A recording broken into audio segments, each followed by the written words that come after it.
Institut Agama Islam YIN Syekh Sejati Cirebon merupakan salah satu universitas Islam yang ada di Jawa Barat. Seperti yang kita ketahui, untuk masuk ke YIN Syekh Sejati Cirebon dapat melalui 3 jalur. Yang pertama ada SPAN PTKIN, UN PTKIN, dan SPMD. Penasaran kan gimana cara masuknya? Yuk simak tips dan trik sebelum mengikuti 3 jalur tersebut. Ikuti kami terus ya Pak Sulis.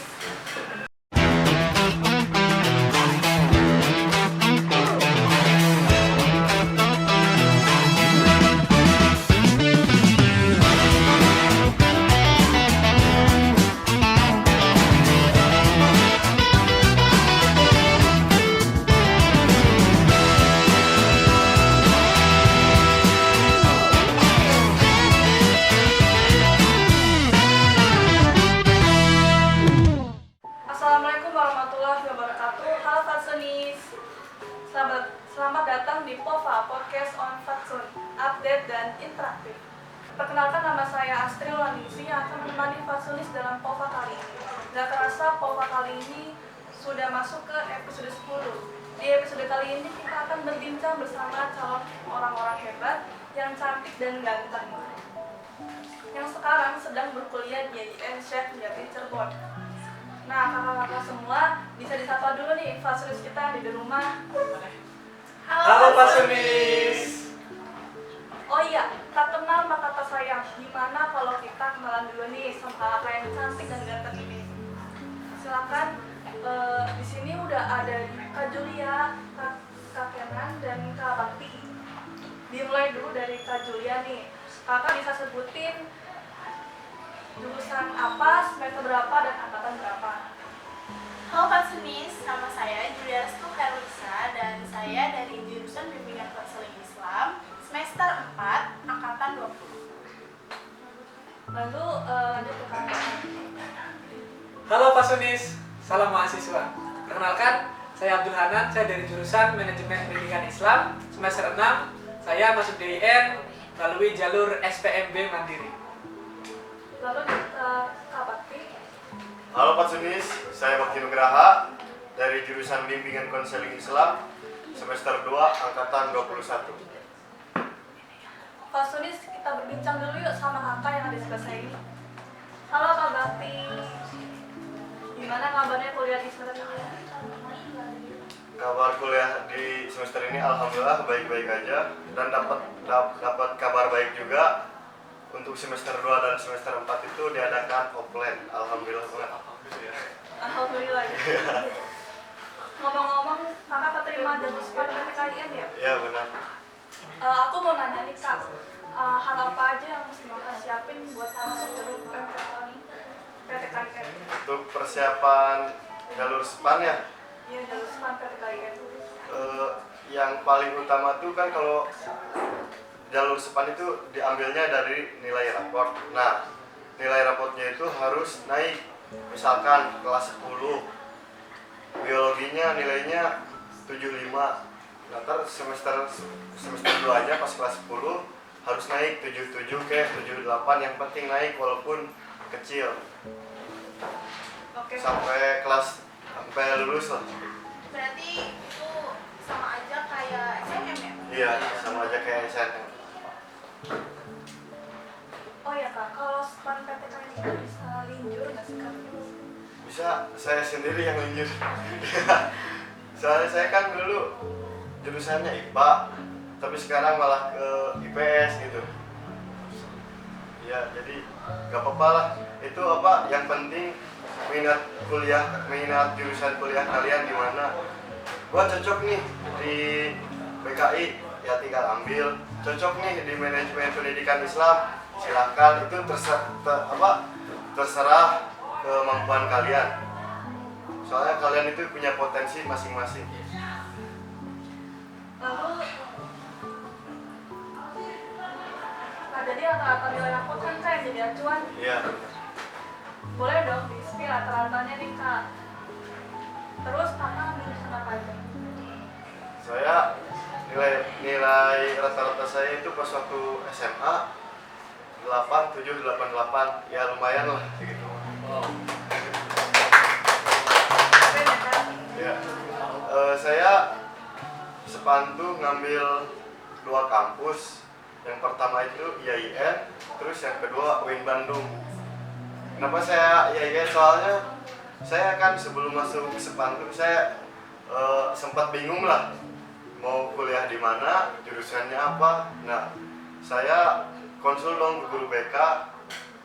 Waktu itu namanya Bu Erni. Bu, saya ke guru BK, Bu, saya mau kuliah, bingung kuliahnya di mana.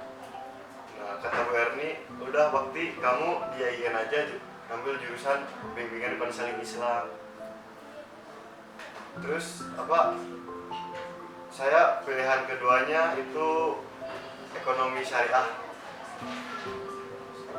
Yang keduanya Ya, yang keduanya yang pertama BKI, yang kedua ekonomi syariah.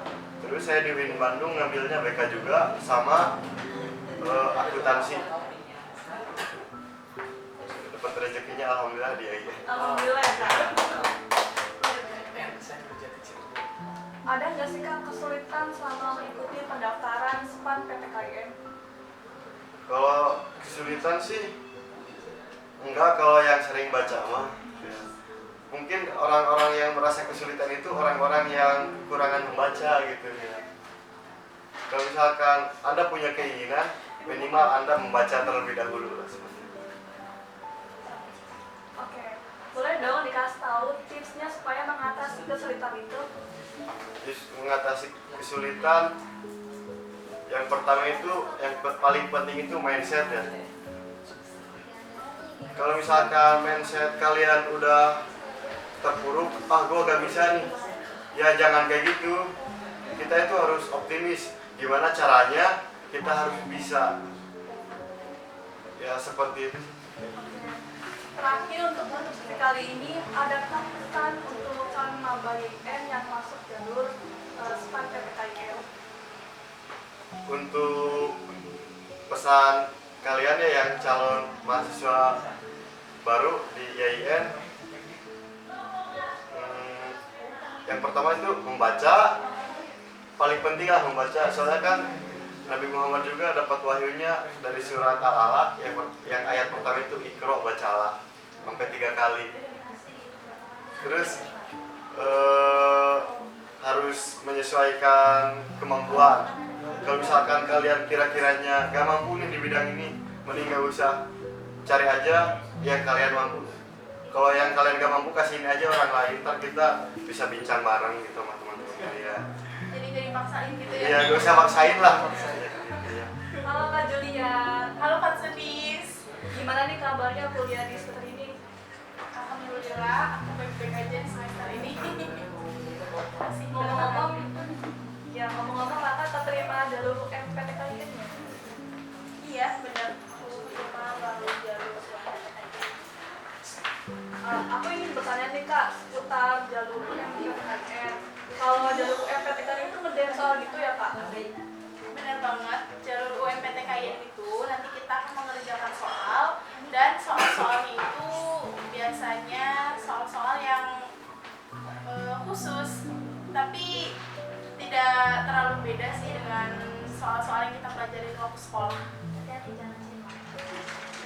Kalau untuk soalnya itu tentang agama doang atau ada soal-soal umum lain Kak? Ini emang sih kalau UMPTKIN itu ada sedikit perbedaan ya. Ada soal umum, tapi ada soal yang bikin beda juga. Ada soal bahasa Arab dan iya soal bahasa Arab. Terus dalam mengerjakan soal itu apa ada kesulitan Kak? Kalau kesulitan itu udah pasti karena saya juga setiap hari nggak pakai bahasa Arab ya, jadi pasti sulit gitu. Tapi insya Allah lah kalau emang kitanya niat pasti bisa. Kebetulan dulu saya sekolahnya di sekolah swasta Islam, jadi ada sedikit basic bahasa Arab, pengetahuan kecil lah, kalau nggak banyak tapi bisa dipakai. Lalu persiapan apa aja yang mesti kita siapin untuk mengikuti jalur UMPTKIN? Persiapan yang perlu disiapkan untuk mengikuti jalur UMPTKIN itu yang pasti adalah persiapan mental. Teman-teman harus mempersiapkan mental karena ketika kita nanti menghadapi kesulitan, kalau sudah mempersiapkan mental, insya Allah lah pasti bisa. Jadi nggak terlalu down gitu kalau misalnya susah banget gitu. Jadi persiapan mental yang disiapin ya kak. Persiapan mental itu penting. Nah, pesan kakak untuk fatsulis yang ada di rumah yang akan mengikuti jalur UM PTKN itu apa? Kalau pesan aku untuk teman-teman yang mau ikut jalur PTKIN, kalian jangan lupa untuk membaca, terus untuk bener sih kata Mas Bakti itu membaca itu penting gitu. Membaca, mengulas materi-materi sebelumnya yang sudah dipelajari di sekolah, dan jangan lupa untuk mengumpulkan latihan-latihan soal yang sudah disediakan di buku UMPTKIN. Kalau kalian punya budget lebih, nggak apa-apa lah beli, tapi kalau misalnya mentok-mentok ya nggak ada, download aja di Google. Karena kebetulan aku juga dulu nggak beli bukunya, download. Lebih canggih sekarang. Iya, jadi waktu aku masuk itu dadakan ya, kepikiran mau UMPTKIN itu dadakan, jadi nggak sempat beli bukunya, dan ujiannya juga udah mau deket. Akhirnya aku tuh cari alternatif lain buat download soal aja, dan alhamdulillah masuk ya. Yang penting ada kemauan ya. Iya, yang penting niat gitu. Kalau misalnya kita nggak usaha, ya gimana ya, nggak akan ada hasil gitu. Terima kasih Kak Julia. Oh ya, satu lagi, ini penting ya. Kalau kita mau masuk lewat jalur PTKIN, jangan lupa untuk selalu update, cek tentang ini keketatan jurusan yang ingin kita ambil, passing grade-nya. Jangan lupa untuk dicek terus. Nah, untuk fatsulis jangan lupa nih dipersiapin kalau yang mau ikut UM PTKIN. Lanjut ke SPMB dari Kak Bakti. Halo Kak Bakti. Sorry. Gak apa kan dikat kan? Lanjut, ada jalur dari SPMB dari Kak Tanan. Halo Kak Tanan, gimana kabarnya? Halo Kak Astri dan halo Pak Sunis semua yang di rumah. Alhamdulillah kabar saya baik Kak. Ngomong-ngomong kakak masuk jalur SPMB ya? Ya, betul sekali Kak. Saya masuk SPMB Mandiri di tahun 2019. Bisa diceritain dong gimana tahapan pas ikut SPMB? Wow. Kalau diceritain kayaknya aku jadi inget ya kayak kawan-kawan Pak Sunis di rumah. Ya, jadi saya mengingatkan beberapa tahun yang lalu, sekitar 3 tahun yang lalu nih. Ketika saya daftar SPMB Mandiri, sebenarnya saya tuh gak kuliah Kak sebenarnya. Kenapa? Karena memang dilihat dari keadaan ekonomi dan juga saya sendiri gitu kayak merasa kurang gitu. Dan cepatnya cerita, saya memutuskan untuk saya yakin buat kuliah. Dan alhamdulillah ada jalur terakhir, yaitu ini SPMB Mandiri di IAIN Nurjati Cirebon. Ketika saya daftar SPMB Mandiri ini, memang banyak sekali hal-hal baru yang saya ketahui gitu.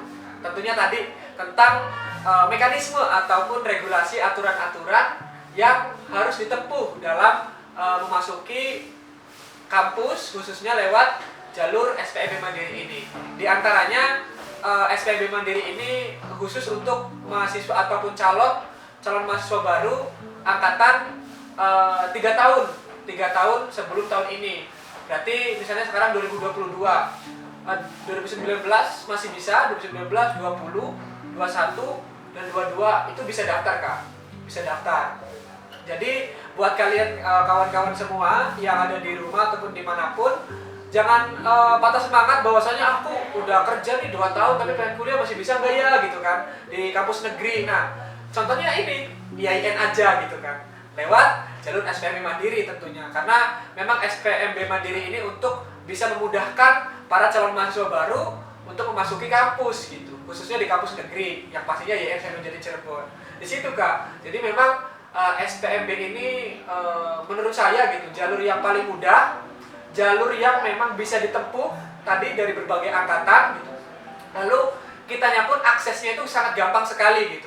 Jadi kawan-kawan tidak usah berpikir bahwasanya tidak bisa daftar dan sebagainya, karena sekarang kan memang media sosial ataupun handphone itu kan bisa dipakai untuk apapun gitu. Dan sekarang pendaftaran dari mulai kemarin pun gitu untuk pendaftaran kampus IAIN Nurjati itu sudah via online gitu. Jadi harus bisa diakses di wilayah manapun Dan satu lagi kabar yang terbaik buat kita semua, maksudnya IAIN Syekh Nurjati Cirebon pun akan beralih status menjadi Universitas Islam Cyber Syekh Nurjati Indonesia. Untuk itu, tepuk tangan dulu. Dan ini perlu kita pahami juga ya kayak pastinya kita sebagai calon mahasiswa baru gitu, dan tentunya kita yang sudah masuk di kampus ini harus bisa menjadi generasi, apalagi kan jargon kampus kita kan generasi unggul gitu kan. Salam generasi unggul gitu kan. Expert, excited, excellent generation. Nah itu kawan-kawan. Jadi kampus kita itu memang IAIN Syekh Nurjati Cirebon ini memang banyak keunggulan gitu daripada kampus-kampus lain gitu. Itu Kak.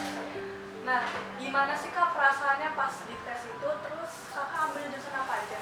Oke. Perasaannya gimana ya? Perasaannya sedikit terharu sih Kak.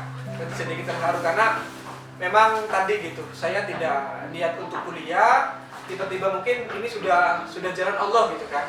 Dan saya pun memang ketika di perjalanan saya tetap dengan niat yang memang baik gitu, karena kan sesuatu itu tergantung bagaimana niat kita.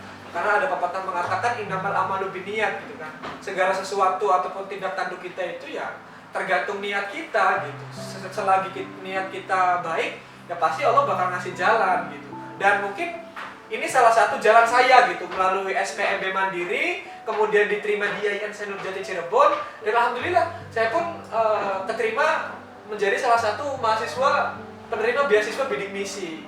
Dan oh iya, kawan-kawan semua di rumah, kawan-kawan jangan sampai merasa pesimis dengan keadaan ekonomi, dengan keadaan keluarga, dan keadaan-keadaan yang lain ya yang menjadi penghambat kawan-kawan semua itu untuk bisa mengenyam pendidikan khususnya di perguruan tinggi gitu kan. Karena zaman sekarang sudah banyak sekali beasiswa gitu kan. Jadi nggak usah malu, nggak usah merasa pesimis, minder dan sebagainya, karena sekarang itu sudah bisa diakses lah gitu segala apapun gitu.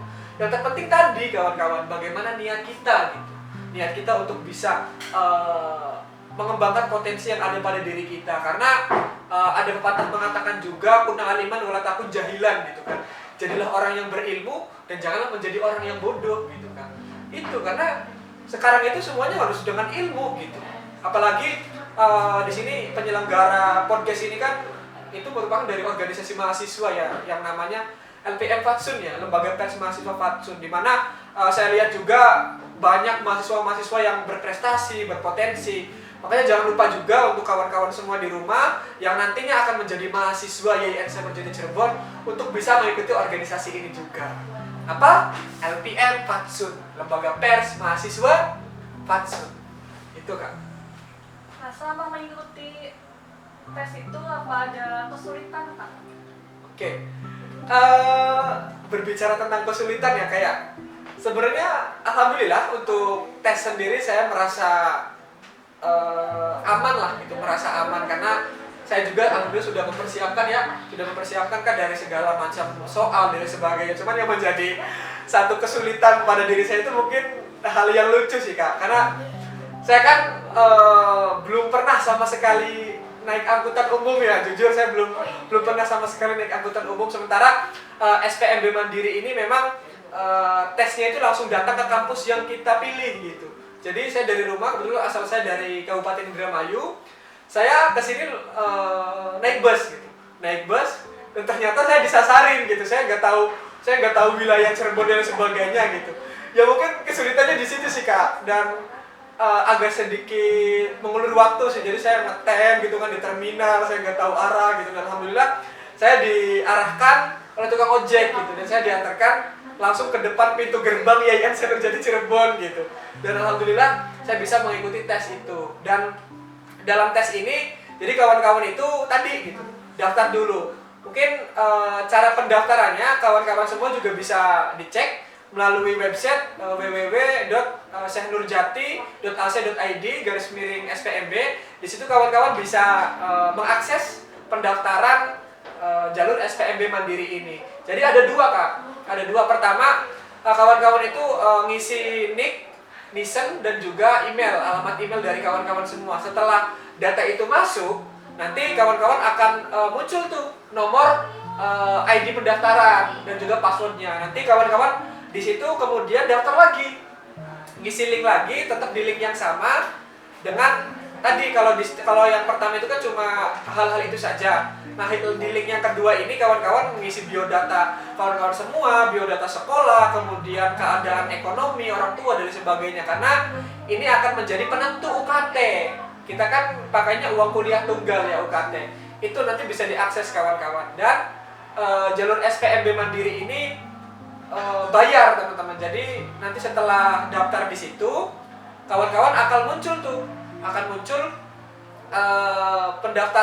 pembayaran pendaftaran itu berapa gitu kan. Waktu saya itu dulu 150 Kak, dan bayarnya lewat jalur Mandiri karena kan kampus kita bekerjasama dengan Bank Mandiri ya kayak seperti itu.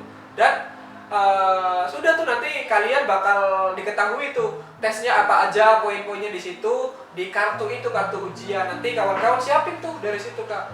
Dan bisa kita bisa tahu gitu di kartu ujian itu bahwasanya kita hari ini ujiannya hari ini gitu, kelasnya ini itu. Saya masih ingat dulu itu saya tes itu Kak di kelas B201 gitu kan. Di situ kawan-kawan saya mulai tahu gitu maksudnya IAIN itu semegah ini gitu kan, semegah ini, sebuah ini gitu kan.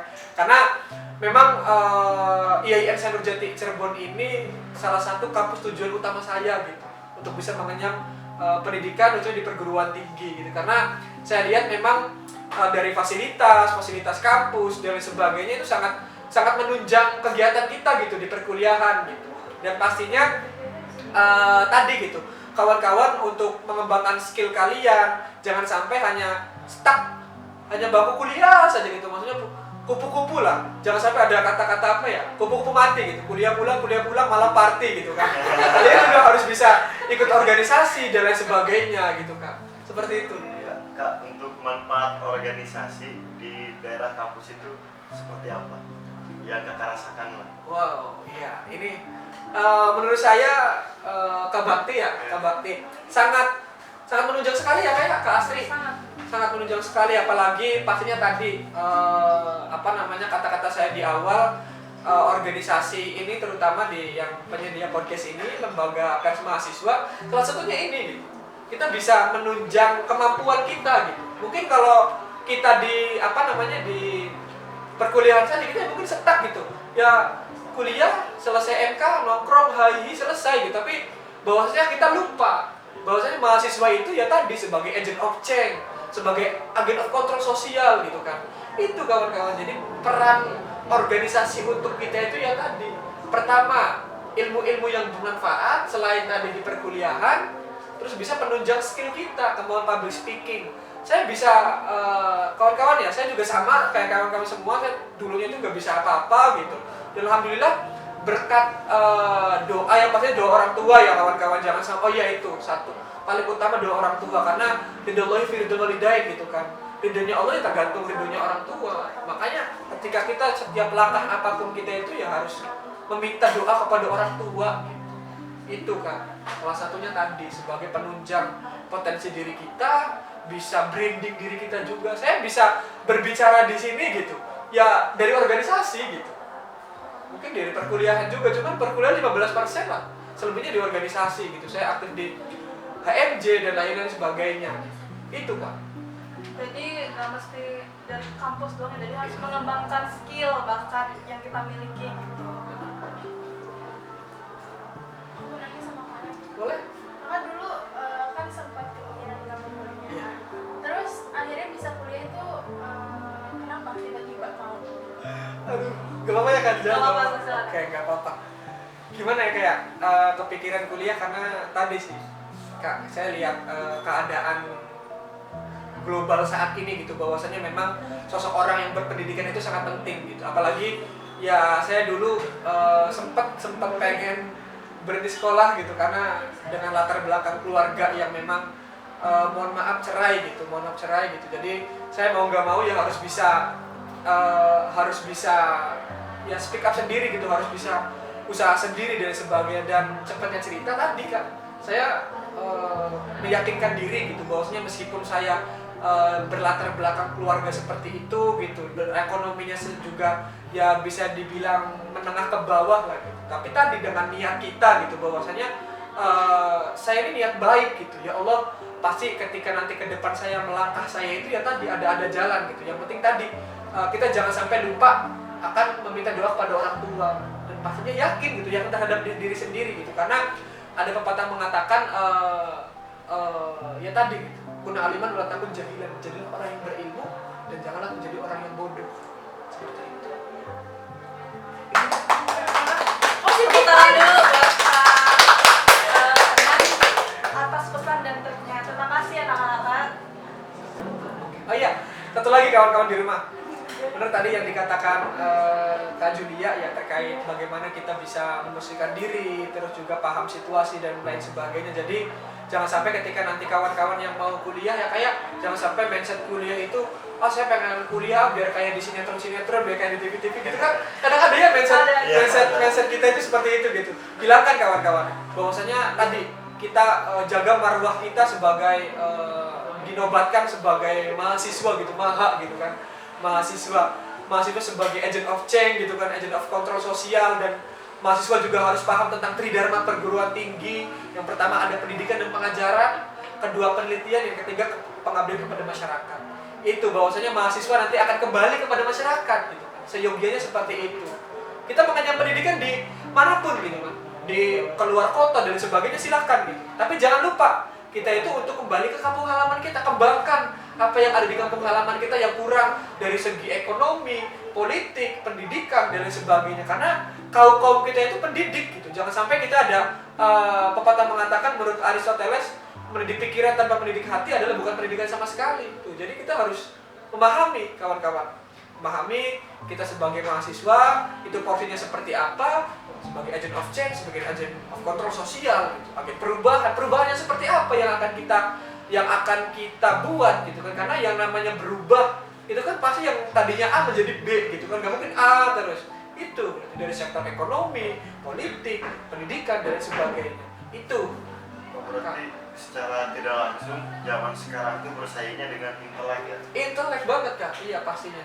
Dan intelektual gitu kan. Karena kalau kita leha-leha saja ya mungkin ya kita bakal dibodohi gitu kan, bakal dibodohi ya kayak apalagi melihat realitas sekarang yang serba digital gitu. Karena itu kawan-kawan juga semua jangan sampai nanti kita semua kan pasti punya ini ya kayak jangan sampai kawan-kawan semua ini itu hanya sebagai untuk main game dan lain sebagainya. Kita boleh saja untuk main game dan sebagainya gitu. Cuman ya hanya untuk hiburan saja gitu. Selebihnya kita cari info up to date dan lain sebagainya gitu. Sekarang berita wadas yang sedang mengecam gitu kan. Itu bagaimana peran kita gitu kan dalam speak up kita, dalam kita peran kita sebagai mahasiswa itu seperti apa dalam menghadapi realitas sosial seperti itu. Jadi kita sebagai mahasiswa itu harus memanfaatkan teknologi sebaik mungkin ya fasilitasnya. Benar kan? Benar.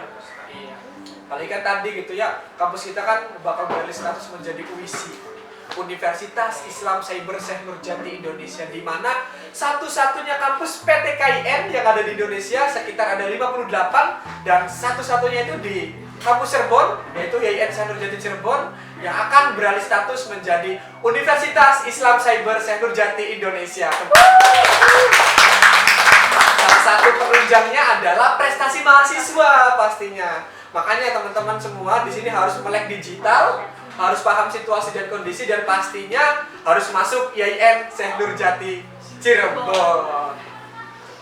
Sebelum ditutup, apa ada closing statement dari kakak-kakak sebelah saya ini apa ada? Boleh? Bisa dimulai dari ke kanan dulu. Oke.